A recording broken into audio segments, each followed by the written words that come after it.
action. The first one is registration. So Jonathan said, remember or answer, recognize, kind of mix and match that actually becomes registration. The second R is retention. The third R is recall. Now, so thanks everyone for participating because you got the answers. So registration, retention, and recall. So what does it mean?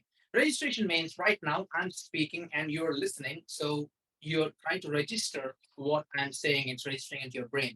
Same thing happens when you're reading a book, when you're watching a video, when you're listening to a podcast, you are registering. But the problem is there are some right ways of registration and there are some wrong ways of registration as well.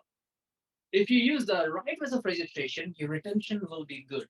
If your retention is good, your recall will be good. So the thing is, your quality of recall is directly proportional to the quality of registration. Registration amazing, recall amazing.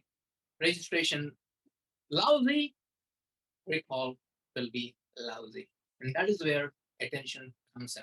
So at the time of learning, not after, at the time of learning, at the exact time of learning information, my question to you is, are you having 100% attention?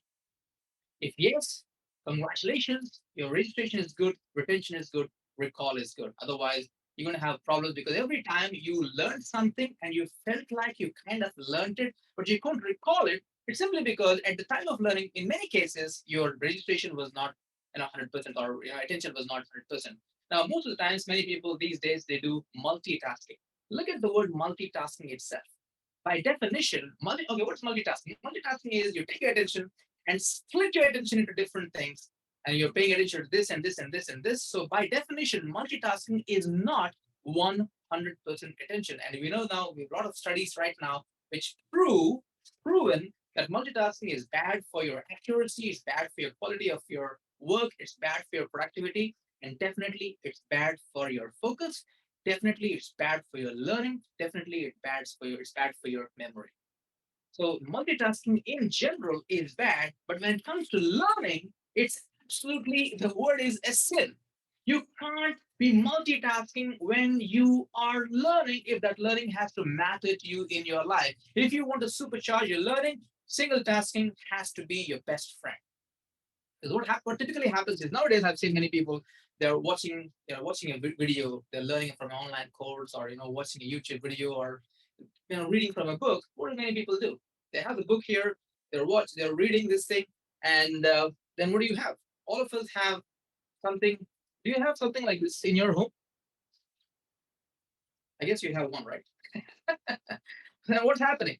So when you are reading and you have phone beeps, the notification on the phone, the thing here, this is a dangerous thing. Look at this. When you are learning, when the phone beeps, even if you do not reply to the message, if you just come back and say what the message is, and then come back, you just messed up with your attention. Now you might say that, Nishant, how is it possible in today's world that eh, how can you do that? I mean, obviously the phone is buzzing, notifications, people calling in, a lot of things happening, colleagues are calling you. How do you do that? My question is, you got to do that even in 5 minute increments is okay. So have 5 minutes, that 5 minutes be solid, 100%, mind blowing, world class, 100% attention. You know what? You'll be much better when it comes to learning that information. And once you start the process, it's not difficult. Most people have never done that. That's the reason why they think, oh, it's impossible. In my lifestyle, it's impossible to turn on the notification. How about for 5 minutes? Can you do that? I'm definitely sure that you definitely can do that for 5 minutes. So let me just show you